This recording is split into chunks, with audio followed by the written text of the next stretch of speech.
Abram suas Bíblias em 1 Pedro, capítulo 1, primeira epístola de Pedro, lá no finalzinho da Bíblia. Primeira epístola de Pedro, capítulo 1, nós iremos ler apenas o versículo 1 e versículo 2. Mas permaneça com a sua Bíblia aberta ao longo do estudo de hoje.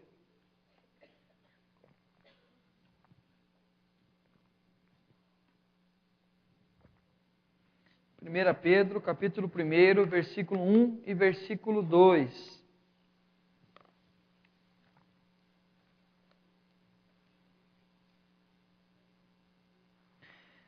Pedro, apóstolo de Jesus Cristo, aos eleitos que são forasteiros da dispersão no Ponto, Galácia, Capadócia, Ásia e Bitínia, eleitos segundo a presciência de Deus Pai, em santificação do Espírito, para obediência e a aspersão do sangue de Jesus Cristo, graça e paz vos sejam multiplicadas.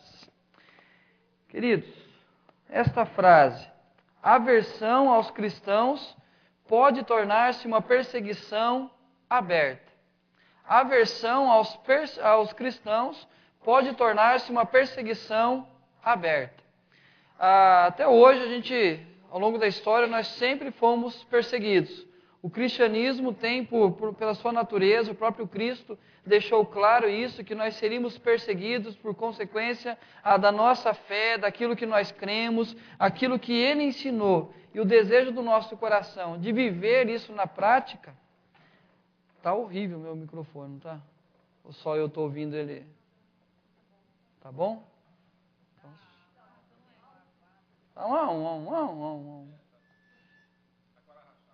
Eu acho que é só comigo que esse microfone não funciona.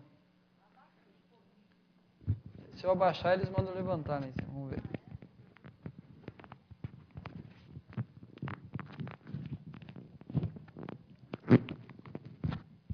Vamos ver se levanta. Tá bom, agora para mim tá bom. Então, não mexe mais nada. Queridos, então, quando a gente olha a questão do cristianismo, e assim, ao longo da história, a perseguição sempre foi algo natural. Sempre aconteceu a perseguição àqueles que acreditavam em Cristo, aqueles que assumiam o compromisso com Cristo. A gente pega aí os apóstolos que foram mortos, os seguidores que foram perseguidos, presos, lançados entre os leões. Mas, ao passar do tempo, isso foi ficando um pouco mais escondido, um pouco mais disfarçado. Mas hoje, infelizmente, cada vez mais está mais aberta aí a questão da perseguição aos cristãos.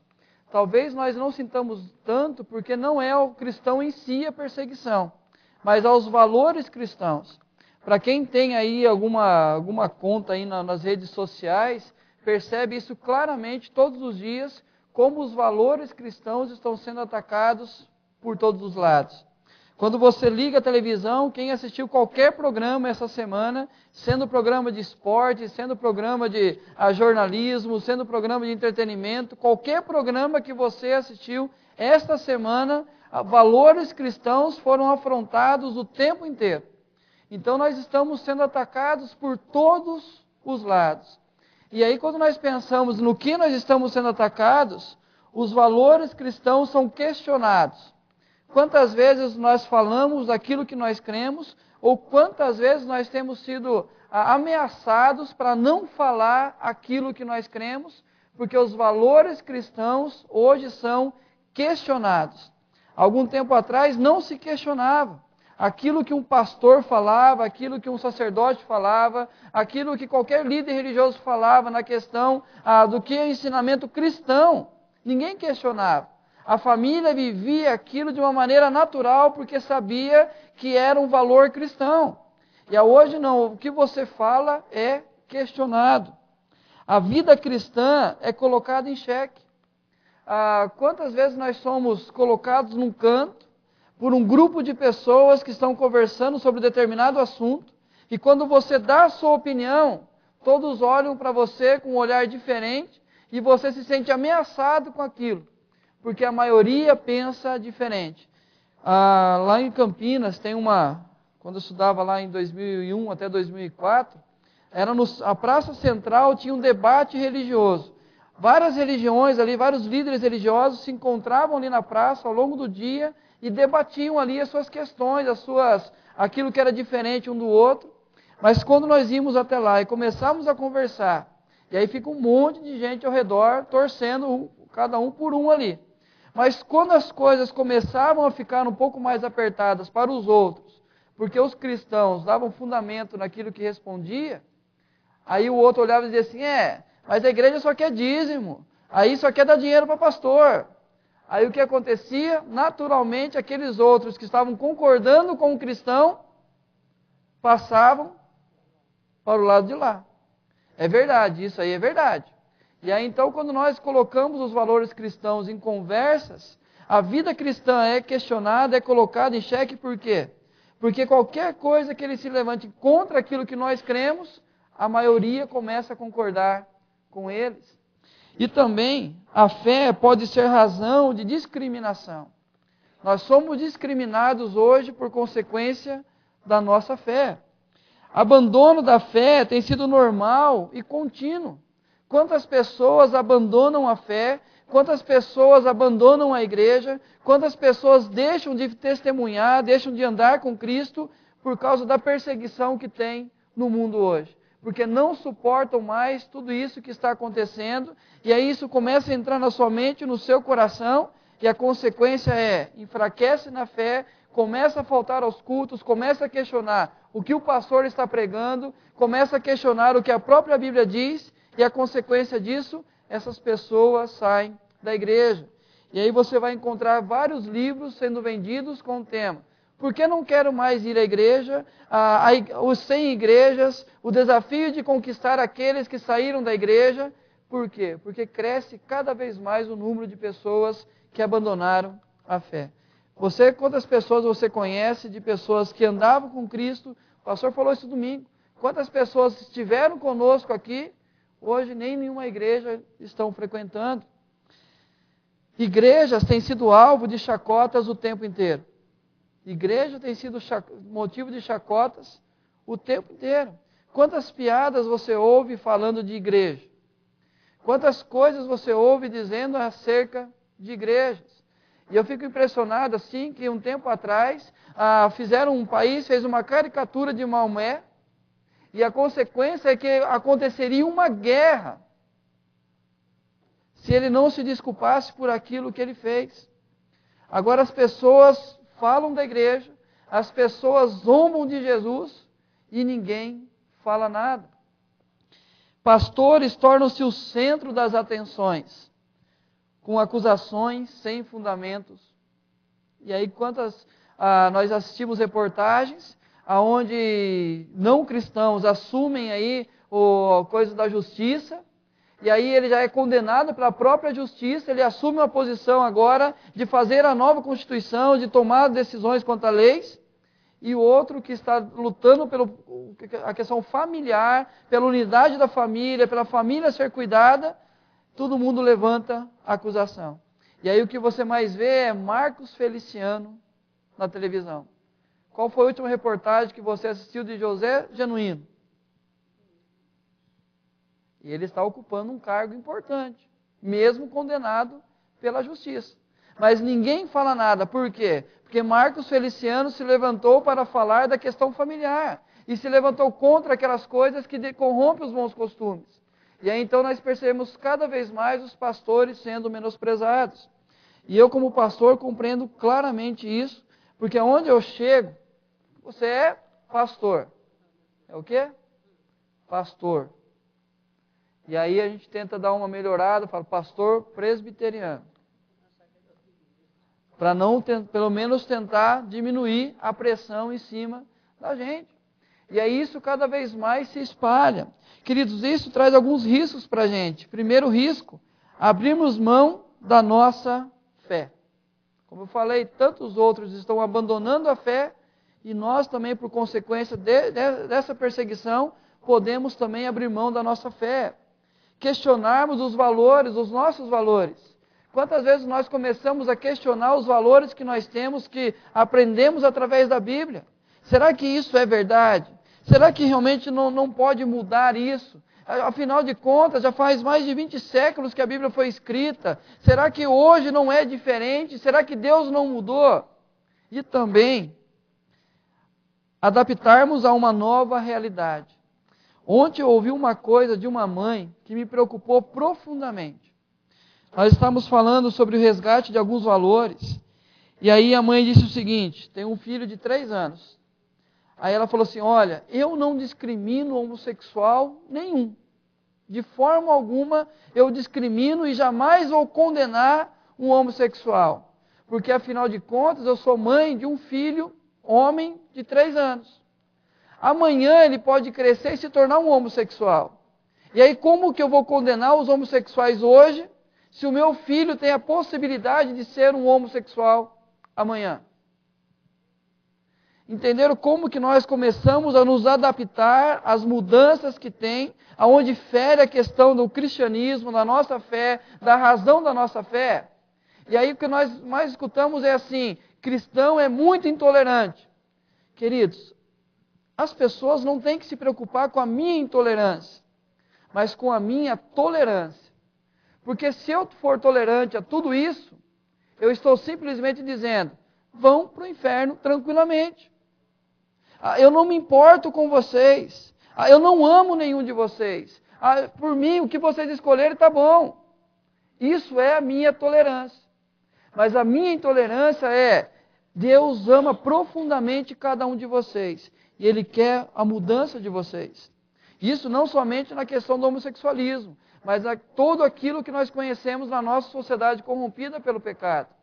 E aí, então, quando nós pensamos nessa questão, quantas vezes nos adaptamos a uma nova realidade? Quantas famílias cristãs se adaptaram de tal forma que o filho dorme com a namorada dentro de casa? Porque agora é um novo momento, eu não posso mandar meu filho embora de casa. Quantas vezes nós começamos a nos adaptar, porque a nossa empresa, porque o meu trabalho, porque a área que eu faço tal coisa, mudou e eu preciso abrir mão de alguns valores para que eu não venha perder espaço no mercado. E aí nós começamos a nos adaptar àquilo que a sociedade prega, aquilo que o mundo prega, aquilo que o diabo tem colocado na cabeça das pessoas. E aí então, o cristão deixar de ser referência como padrão de Deus para o mundo. Corremos o risco do cristão deixar de ser padrão de Deus, ser referência de Deus no mundo. Esses dias eu aqui no Extra, naquela rampa subindo, e um casal homossexual descendo, e eu brincando com a Rebeca, segurando a mão da Janaína, brincando com a Rebeca, um deles ficou olhando de uma forma assim, com um olhar triste para nós. Porque eu tenho certeza que naquela hora veio no coração que o padrão de Deus é aquele, o qual ele está abrindo mão para nunca ter um filho. E aí então o padrão de família é esse. E o padrão que deve ser da sociedade é o padrão do cristão. Ou seja, o padrão que tem referência na palavra de Deus e na Bíblia. E tem referência a isso, eu preciso viver. Então a referência não é aquilo que a novela coloca, não é aquilo que a sociedade impõe, não é aquilo que uma cantora famosa assume, que todo mundo aplaude a sua atitude. E aí eu fiquei me questionando a semana passada, queridos, quando uma mulher que é cantora, onde eu tenho certeza que 60%, 70% dos seus fãs são homossexuais, ela se levanta e fala, eu sou contra isso. Eu fico pensando, ela que tem muita coisa a perder, assumiu que ela é contra, se posicionou. E por consequência disso, uma outra assume também o seu casamento homossexual, e aí faz uma grande reportagem no jornal como Fantástico, porque isso deve ser aplaudido pela coragem. E a coragem do cristão de assumir a sua posição de cristão, de referência no meio da sociedade. A consequência disso é que a vida cristã deixa de ser algo precioso. A vida cristã deixa de ser algo precioso. Muitos aqui são pais de moças mais velhas. Eu ainda tenho a minha filhinha de 2 anos e meio, então vai demorar para eu pensar num genro, pelo menos 30 anos aí para começar o namoro. Mas assim, eu sempre pensava, eu quero um genro, uma nora que sirva a Deus, que seja de Deus. Ou quando assim fala, olha, eles têm valores cristãos na vida dele. tem valores profundamente cristãos. Ele é uma pessoa boa porque, olha, é crente. Agora, infelizmente, a vida cristã deixou de ser preciosa.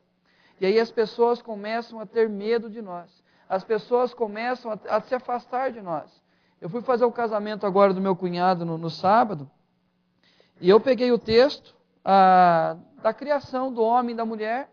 Eu coloquei o texto e coloquei aquilo que Jesus citou, citando o próprio texto, a homem e mulher os fez e fala do casamento, e Jesus falando no contexto de divórcio.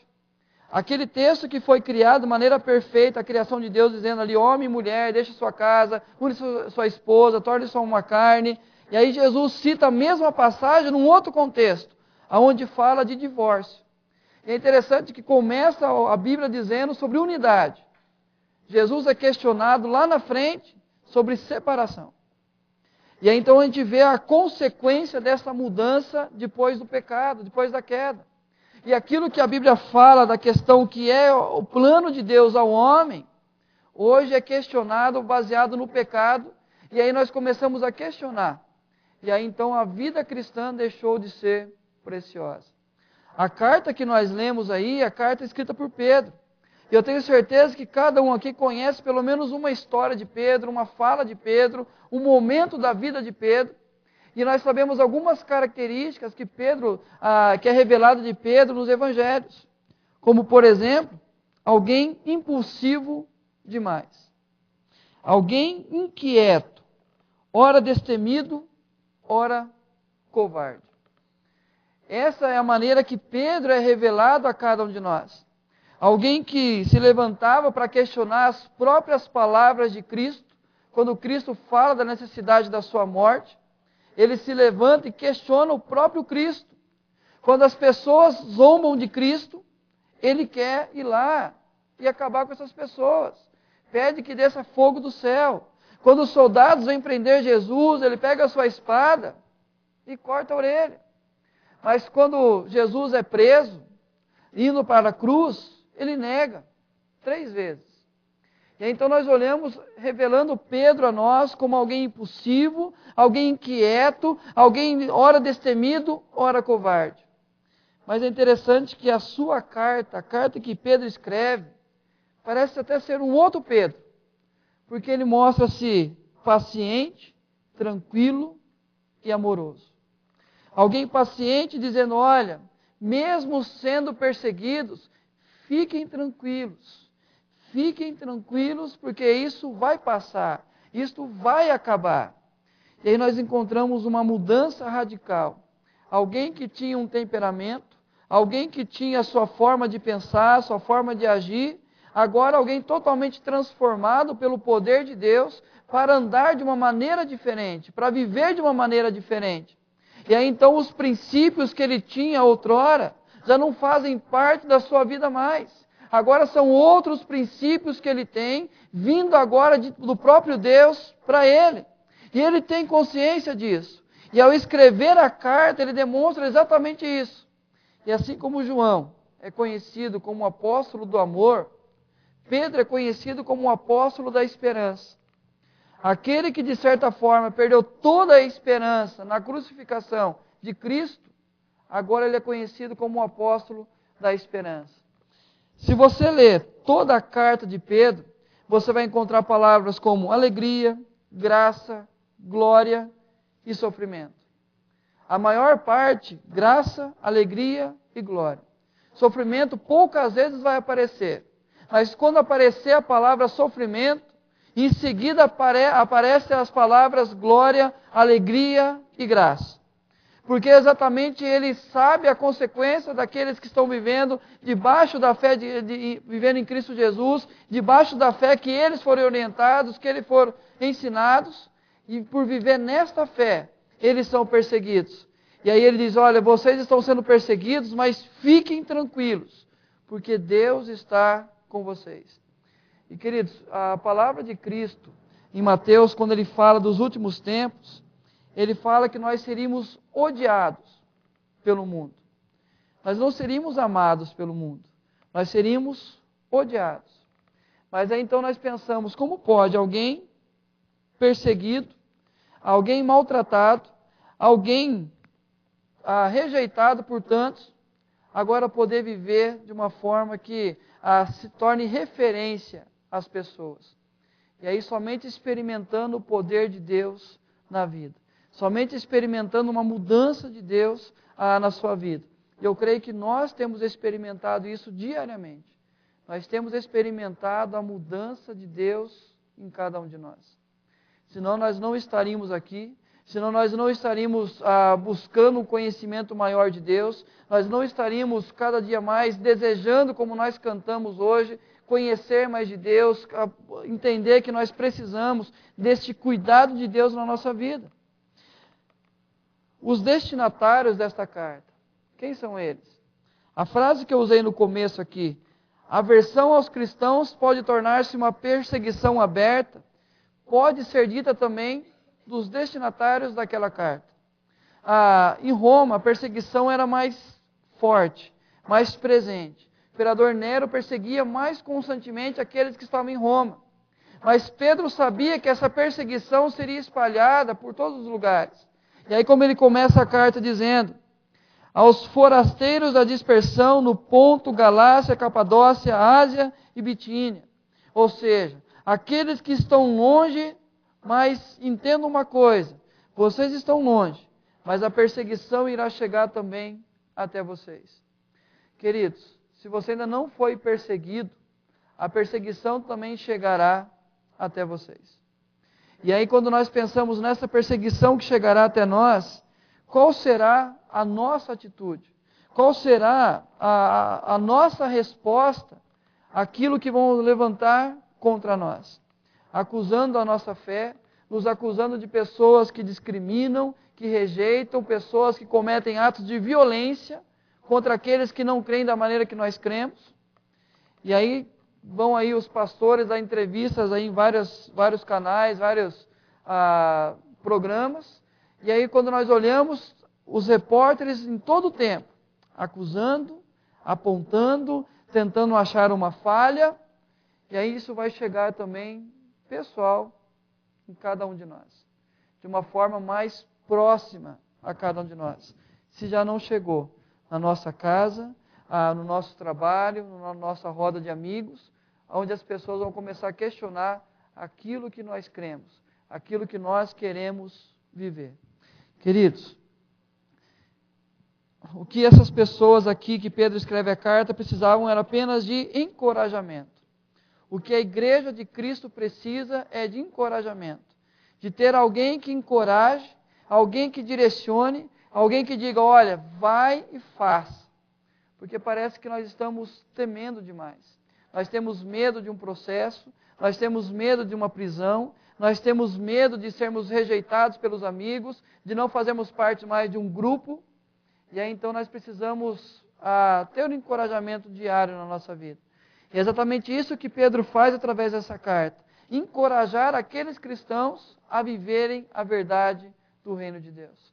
E aí ele vai desafiar algumas coisas. Primeiro, a perseverar diante das perseguições.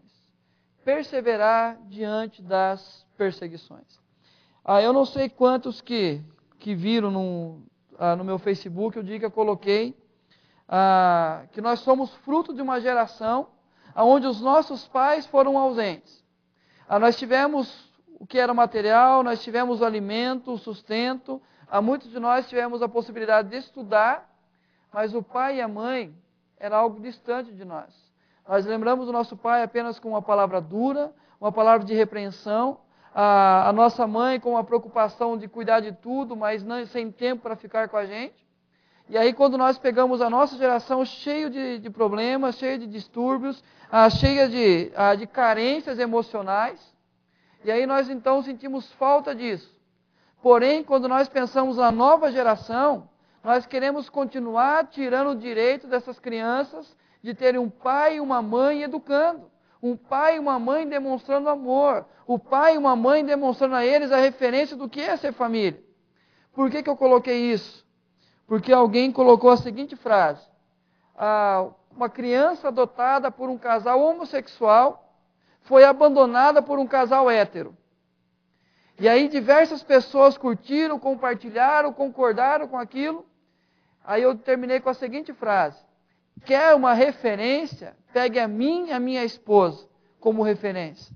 Não pegue pessoas que não temem a Deus, pessoas que não andam com Deus, pessoas que com certeza têm vida destruída pelo pecado e por isso abandonaram os seus filhos. Por isso rejeitaram os seus filhos. Mas se tem alguém que ama a Deus, que serve a Deus, que procura conhecer cada vez mais a Deus, essa pessoa jamais irá rejeitar os seus filhos. Mas aí, como meu pai dizia, é o sujo falando do mal lavado. E aí então, ou seja, pega a referência um casal que não tem o temor de Deus e abandona o seu filho para dar um meio de comprovar ou de justificar aqueles que vão tirar o direito de uma criança de ter referência do que é uma família normal. E aí então, cada vez mais, a gente começa a ver essas coisas acontecendo. E quem tem filhos pequenos na escola vão se surpreender na reunião de pais sempre. Quando vai chegar, vai ter uma criança com 2 pais ou 2 mães. E aí eu fico pensando, qual é o direito nosso de tirar de um direito de uma criança de crescer num ambiente saudável? Ah, pastor, mas é um ambiente saudável, eles se amam, eles se cuidam, eles se respeitam. Mas qual é a referência de pai? Qual é a referência de mãe? E queridos, eu não entro na questão médica, psicológica, que for se nasce assim ou se não nasce assim, se é uma opção ou não é uma opção. Mas a única coisa que eu faço é pergunta para ele ou para ela qual era a relação com os seus pais. Porque a gente vai ver situações da mãe dizendo, eu amo, eu respeito, eu amo demais, eu não vou rejeitar. A minha pergunta é, cadê o pai dele? Cadê o pai? Aí o pai tem uma ferida, não foi curado ao longo da vida e ele simplesmente busca afeto numa outra pessoa. Isso é normal. Eu nunca encontrei um que tivesse um compromisso com os pais ou com a mãe e o pai e assim tivesse um bom cuidado, uma boa educação de relacionamento, não de estudo, não de bens materiais, mas de relacionamento, que tenha uma vida saudável. E assim, infelizmente, chegou a esse caminho. E queridos, a gente olha tudo isso acontecendo, e aí Pedro dizendo, olha, encorajar cada um de vocês, testemunhar diante de todos, andar como filho de Deus, permanecer unidos como igreja, lutar pelos princípios cristãos e firmar-se cada vez mais em Cristo Jesus. São esses os desafios que Pedro fala para aquela igreja. E é interessante que ouvir uma mensagem assim, isso traz revolta para o nosso coração. Eu sei que muitos vão, o pastor não devia ter falado aquilo. Eu não concordo com o que o pastor falou. Isso nada mais é, queridos, do que a gente voltar a questionar os valores cristãos, a contrariar o que Cristo ensinou. E aí nós vamos continuar abrindo precedentes para aqueles que vão fazer o que querem de suas vidas, e nós vamos falar assim, pastor, mas é meu amigo. Querido, se fosse realmente o nosso amigo, nós iríamos dizer, está indo para um caminho errado, está sendo condenado. E eu não quero viver aquilo que Ezequiel fala, quando ele diz, olha, se eu não aviso aquele que está no caminho de perdição, que ele está no caminho de perdição, o sangue dele vai ser cobrado de mim. E aí a nossa responsabilidade de falar dos valores cristãos, do que é ser família, do que é ser um homem, do que é ser uma mulher, do que é andar de uma maneira saudável na nossa vida. E aí então nós vemos a sociedade indo cada vez de mal a pior, e nós continuamos a aceitar tudo isso. E aí alguém esses dias colocou uma frase assim, numa rede social. Lá vem a novela de novo falar mais uma vez de um casal apoiando o adultério. Aí eu só respondi uma coisa. E o que me preocupa é que tem gente que continua perdendo tempo com novela. O que é ficar 1h30 na frente de uma televisão, quando termina de assistir aquilo, vai para o Facebook correndo e fala, eu não gosto mais da novela porque agora ela está falando disso. Está falando de um homem que vai trair a sua esposa e todo mundo vai torcer para que ele fique com a amante porque a esposa é muito ruim para ele. E aí eu fico pensando, quantos de nós abrimos mão de valores porque nos adaptamos àquilo que está sendo mostrado na televisão? Mas, queridos, esta carta, ao longo de toda a carta, Pedro vai usar uma palavra constantemente, preciosa, preciosa.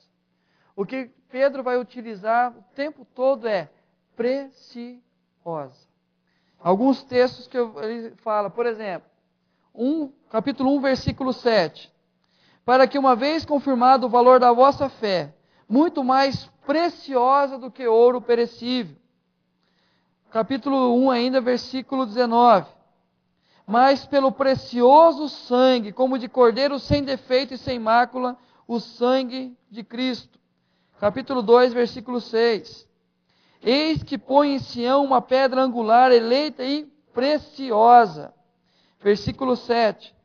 Para vós outros, portanto, que credes, é a preciosidade. E no capítulo 3, versículo 4, não de maneira tão clara, mas ele diz assim: seja, porém, o homem interior do coração unido ao incorruptível, trajo de um espírito manso e tranquilo, que é de grande valor diante de Deus. A palavra preciosidade vai aparecer constantemente ao longo do livro de Pedro, da carta de Pedro. Sabe por que Pedro se preocupa em usar preciosidade? Porque esses cristãos estavam fora da sua pátria-mãe, eles estavam longe dos seus familiares, com certeza muitos deles longe dos seus primeiros líderes que os evangelizaram, e assim eles corriam um grande risco de olhar para a vida das outras pessoas que não temiam a Deus e achar que a vida dessas outras pessoas eram vidas preciosas, mais preciosas do que a deles. Eu não estou falando do valor da vida, mas do estilo de vida, o padrão de vida. Quando eles poderiam correr o risco de olhar para as pessoas que não temiam a Deus e dizer: esta pessoa tem uma vida mais preciosa do que a minha. E quantas vezes nós já caímos numa situação como essa, dizendo: olha, eu vou na igreja, eu tento andar da maneira correta, eu vivo a minha fé, mas fulano de tal, que questiona Deus, que zomba de Deus, que zomba da igreja, tem uma vida muito mais preciosa do que a minha. Parece que tudo dá certo para ele, mas para mim nada dá certo. E é então o que Pedro está dizendo: queridos, cuidado.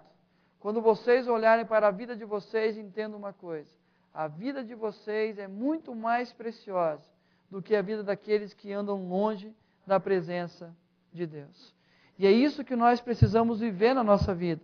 É isso que nós precisamos demonstrar em todo o tempo, que a nossa vida é preciosa porque nós pertencemos a Deus, porque nós tentamos andar no caminho de Deus constantemente. Nós erramos, nós pecamos, sim, nós falhamos, nós cantamos isso no começo do culto, que nós falamos: olha, eu posso tropeçar, por isso, Senhor, eu preciso de Ti.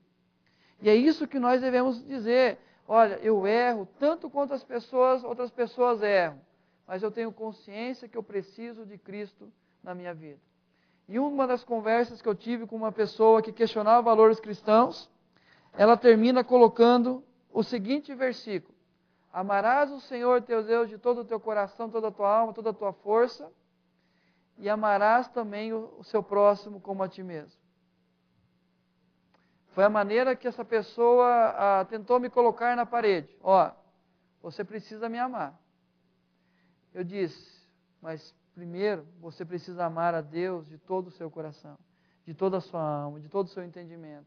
E quem ama a Deus, Jesus fala em João 14, que aquele que me ama, guarda os meus mandamentos. Deixará o pai, deixará o homem, o seu pai e a sua mãe, unir-se-á a sua mulher, e os dois serão uma só carne. É um mandamento, é uma ordem divina. Então ama o Senhor teu Deus, e aí amarás o teu próximo. E eu amo profundamente. E, gente, tem algumas perguntas que fizeram alguns pastores, e eu responderia de uma maneira diferente. Perguntaram a um pastor, numa dessas entrevistas, dizendo: olha,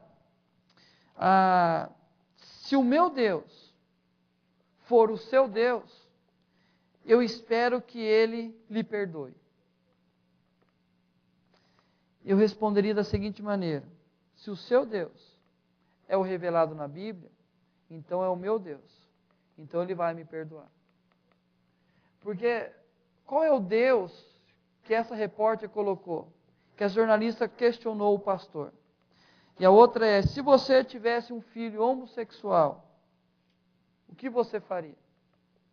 Eu responderia: amaria profundamente. a tal ponto de dizer, você fez a escolha, a salvação é individual. O caminho você está escolhendo. Eu vou continuar amando para o resto da minha vida, mas eu fico muito triste que eu não vou passar a eternidade com você. Ou seja, nós temos medo de falar isso, queridos. E aí a gente pensa assim, pastor, mas isso pode dar cadeia.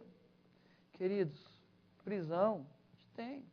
Mas o sangue sobre a minha cabeça, Deus me condenar porque eu deixei de falar a verdade, deixar de falar aquilo que Cristo falou, a gente tem que entender que a gente precisa olhar a nossa vida como uma vida preciosa.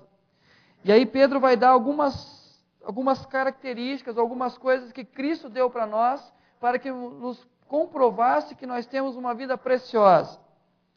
Alguém lê para nós o versículo 3, capítulo 1, versículo 3.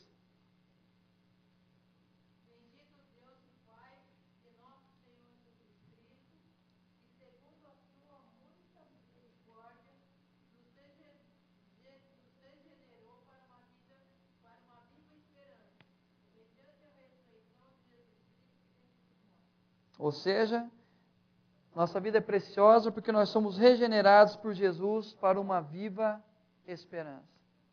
Queridos, nós temos uma viva esperança. Nós não precisamos brigar, lutar por direitos, tentar tantas coisas, acusar outras pessoas, porque nós temos uma viva esperança, uma real esperança, algo que pode ser tocado, que pode ser vivido, algo que pode ser comprovado na nossa vida. Então nós temos uma vida preciosa por isso. Versículo 4. Quem lê para nós?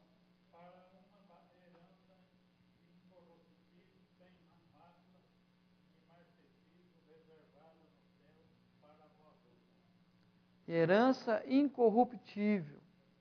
Aquilo que Cristo conquistou por nós na cruz não será tirada, não será manchada, não será colocado nada, nem tirado nada, porque ela é incorruptível. Então eu tenho a plena certeza que a minha vida é preciosa, porque aquilo que Cristo conquistou na cruz, nada vai tirar de mim, nada vai corromper isso, nada vai destruir. Eu tenho que olhar isso com uma preciosidade de Deus para a minha vida. Versículo 5. Sois guardados pelo poder de Deus mediante a fé, para a salvação preparada para revelar-se no último tempo. Sou guardado pelo poder de Deus. Sou guardado pelo poder de Deus. Queridos, eu não sei assim, o medo que nós temos tantas vezes de falar o que nós cremos, de falar o que nós realmente aceitamos como verdade, se o que nos protege, o que nos mantém na presença dEle é o poder dEle. Versículo 9.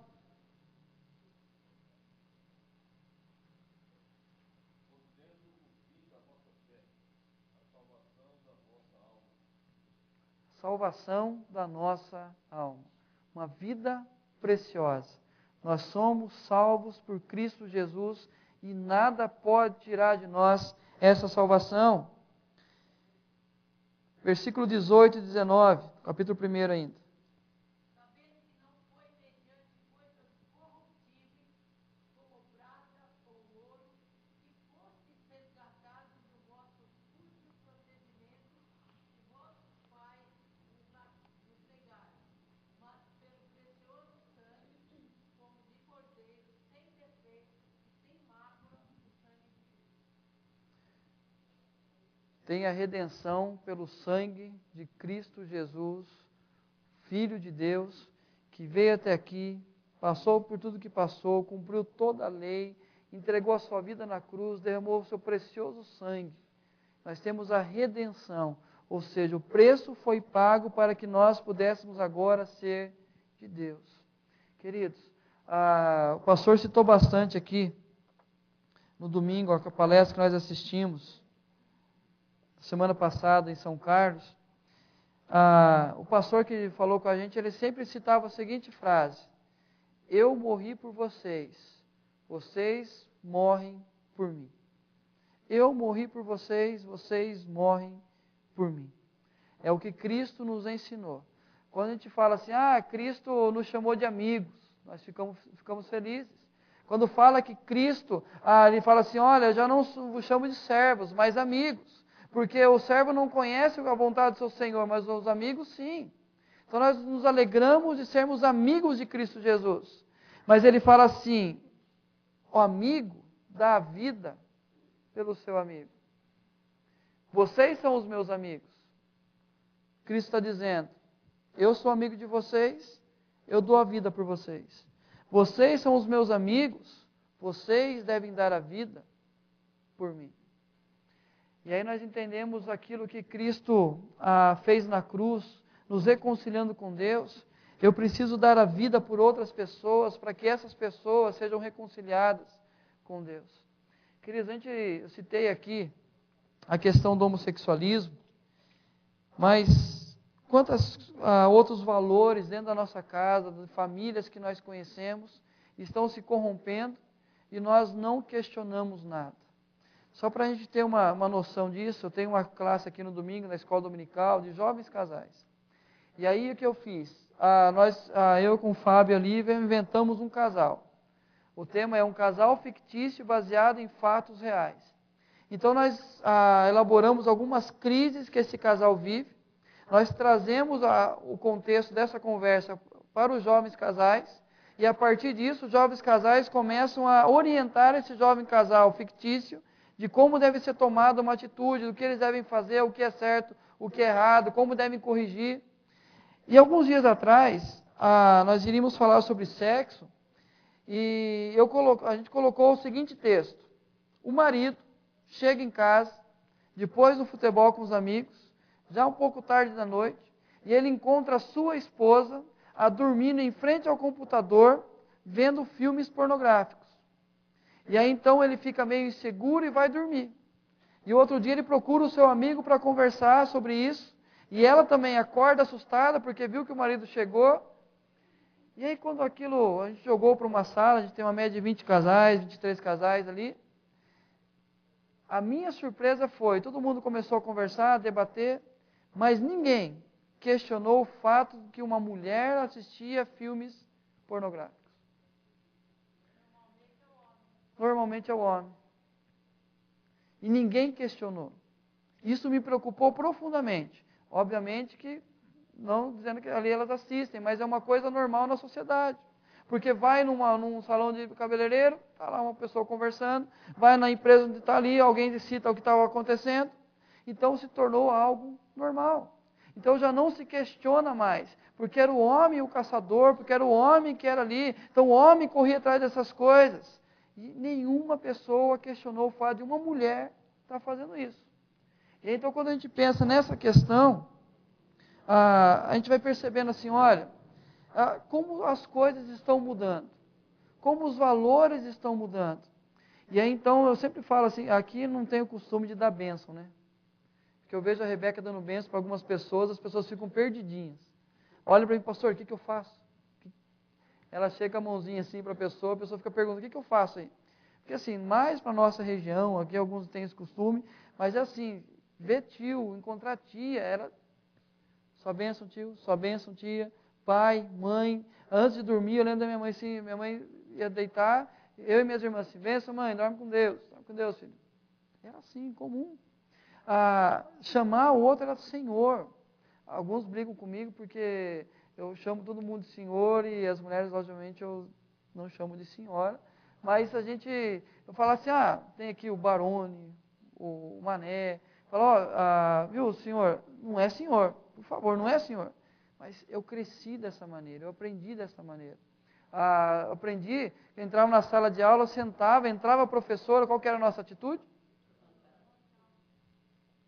Pode sentar. Tudo sentado. E aí hoje tudo mudou, os valores mudaram. E aí a gente fica pensando, por que mudaram esses valores? Se a igreja evangélica cresceu tanto no Brasil, por que aquilo que era precioso no passado agora é algo descartável? Se a igreja evangélica cresce cada vez mais, se o número de evangélicos no Brasil cada vez mais está crescendo e a expectativa é que em 2020 a igreja evangélica seja maior no Brasil do que os católicos. Por que esses valores se perderam? Por que nós não mais respeitamos os professores? Por que nós não mais respeitamos aos policiais, as autoridades? Por que isso acontece? Se na Bíblia nos ensina a respeitar a autoridade, a ser reverente àquele que é mais velho, e aí as pessoas cada vez mais vivem de uma forma diferente. Vocês viram uma historinha na internet que dizia assim: o filho trouxe a prova para o seu pai, o pai olhou e falou assim: filho, na minha época, uma nota dessa era digna de uma surra. Aí o filho disse assim: pai, eu pensei a mesma coisa, o professor sai meio-dia da escola. Quantas vezes vocês viram reportagens de pais e alunos agredindo professores? Os valores cristãos. Onde nós estamos colocando esses valores cristãos? Nós temos a redenção. Nós nascemos de novo pelo poder da palavra. Nós somos casa espiritual. Nós somos um povo escolhido de Deus. Queridos, eu imagino assim, Deus escolhendo a cada um de nós para a salvação. E quando Ele escolheu cada um de nós para a salvação, Ele disse: olha, vocês vão ter uma missão daqui para frente. Agora cabe a vocês dar continuidade a esta missão. Mas enquanto eu não entender que eu, como cristão, tenho uma vida preciosa pelo fato de eu ser cristão, eu sempre digo uma coisa: a diferença da minha vida para uma prostituta, para um ladrão, para um drogado, para um homossexual, para uma família destruída, para jovens vivendo a prostituição, a única diferença da minha vida para deles é a graça de Deus. Porque se não fosse a graça de Deus, eu estaria fazendo as mesmas coisas ou coisas piores ainda. No começo do casamento, a gente fez 7 anos de casado, no primeiro ano de casamento, eu era pastor em Itararé e eu morava numa rua que ligava o centro ao bairro. E o bairro era o local que tinha o centro de eventos da cidade. E aí no mês de agosto era o aniversário da cidade e tinha grande festa ali. Então a gente brincava que escutava na sala de casa, os cantores estavam cantando na sala de casa ali. Mas quando eu estava ali, recém-casado, eu lembro que de madrugada eu acordei com uma bagunça enorme na frente da minha casa. Quando eu fui até lá, eram quase 5 horas da manhã, 2 grupos de jovens brigando. Subiam correndo para lá e voltavam, era tijolo de um lado, pedra do outro, e aquela briga. Eu voltei para o meu quarto, abracei a Janaína e fiz uma oração de gratidão a Deus, porque a minha vida era aquela lá. Eu estaria naquele lugar se não fosse Cristo na minha vida. Se não fosse a graça de Deus ter me alcançado, eu estaria fazendo as mesmas coisas que aqueles jovens estavam fazendo. Queridos, a nossa vida é preciosa demais. E se nós escondermos isso, se nós nos calarmos diante daquilo que a sociedade está fazendo, se nós nos aquietarmos, queridos, a sociedade vai perder uma referência do que é uma vida preciosa, do que é ter uma vida preciosa. Quando nós amamos a Deus, quando nós tememos a Deus, a nossa família é referência às outras famílias. Quando nós procuramos andar de acordo com a vontade de Deus, a nossa família vai ser sempre referência às outras. Mas quando nos calamos, a referência será às outras. E aí cada vez mais nos preocupamos, como essa mãe disse para mim, que a preocupação dela hoje é não falar nada, porque amanhã o filho dela pode chegar no mesmo caminho. E eu entendo. Alguém que está começando a caminhar na fé, alguém que está começando a andar com Cristo, que ainda não tem os padrões do cristianismo no seu coração, é natural pensar numa coisa assim. Porque o mundo pensa dessa maneira. Mas nós temos uma vida preciosa. Nós temos a vida preciosa. E como vida preciosa, nós precisamos ser referência a este mundo. E aí então, quando nós pensarmos como referência, eu preciso entender por que eu sou referência. Porque a minha vida é preciosa. Então nós vamos estudar de uma maneira mais breve. Agora eu vou ter um tempo maior. O pessoal fala assim: pastor, o senhor prega muito tempo. E a Ana sempre fala: o senhor fala muito rápido. Mas, queridos, aqui eu tenho uma quarta-feira para falar o que eu quero falar em 5 meses para vocês. Então eu aproveito quando tem. Mas eu dei férias para o pastor Ezequiel a partir da semana que vem. Eu dei um tempo de férias para ele, eu liberei. Estou podendo já. Não, mas brincadeira. Ele vai sair de férias, então eu vou ficar 3 quartas-feiras com vocês. E essas quartas-feiras a gente vai estudar essa carta de Pedro. São 4 quartas-feiras. A gente vai falar sobre maturidade espiritual, o cidadão de 2 pátrias, um seguidor de Cristo e um missionário. Então a nossa vida é preciosa. Hoje foi mais longo, por isso que eu falei um pouco mais rápido. Mas trabalhando cada capítulo nesse sentido. Por que a nossa vida é preciosa? Porque nós temos como alcançar a maturidade espiritual. Nós somos cidadão de 2 pátrias, seguidor de Cristo e um missionário. Então, nossa vida é preciosa porque Pedro vai falar que nós temos 4 objetivos, 4 razões para acordar todo dia de manhã. E não apenas acordar para lutar pelos meus direitos, acordar para acusar outras pessoas, acordar para viver apenas pelo meu dinheiro. Não. Eu tenho 4 razões preciosas para acordar todo dia de manhã. E entender que a minha vida é preciosa por esses 4 motivos que Pedro vai me ensinar ao longo da carta. Então a gente tem esse desafio de viver como referência.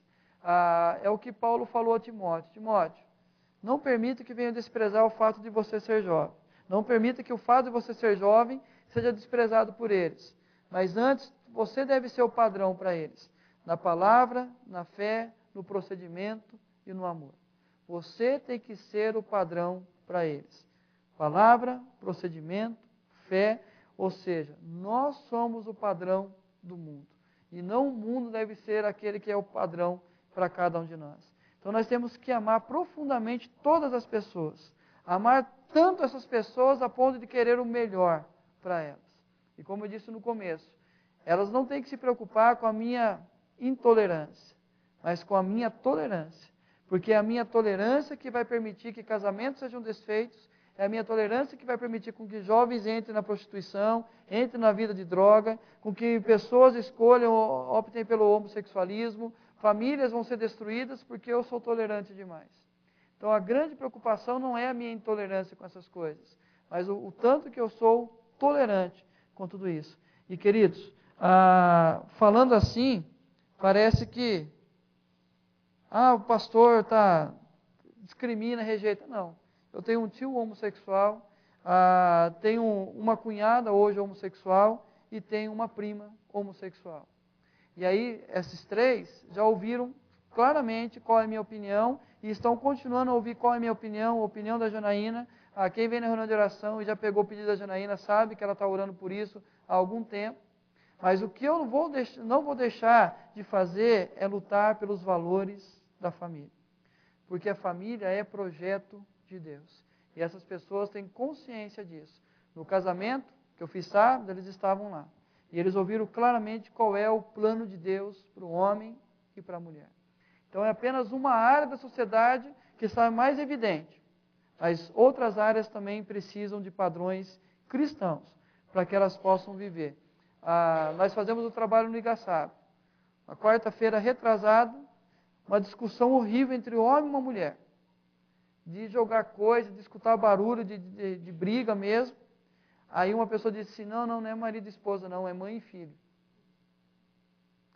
Semana passada, 2 pessoas começaram a discutir, vizinhos, brigando, família inteira entrando naquilo que estava acontecendo. Então não é simplesmente a questão do homossexualismo, mas é questão de família sem estrutura nenhuma, é questão de falta de respeito em meio à sociedade, é questão de pessoas sendo condenadas aí porque estão lutando por questão da família, pelo bem da família, e nós como igreja muitas vezes nos calamos e não expressamos a nossa opinião. Então fale, não concordo com isso. Alguém colocou uma historinha, aquelas de tira assim, uma tirinha assim, uma pessoa chega e fala assim, eu sou homossexual. Aí outro fala assim, eu sou hétero. Credo, como você é homofóbico. Aí fala assim, eu sou negro, eu sou branco. Credo, como você é racista. Ou seja, parece que tudo que a gente fala agora nós estamos discriminando. Mas o que eu tenho que falar, eu creio desse jeito porque a Bíblia me ensinou desse jeito. É dessa maneira que eu amo. E por amar você, é dessa forma que eu quero amar você. Mostrando a verdade. E queridos, que nós possamos então entender isso. Que Deus nos deixou aqui para mostrar às pessoas exatamente a verdade.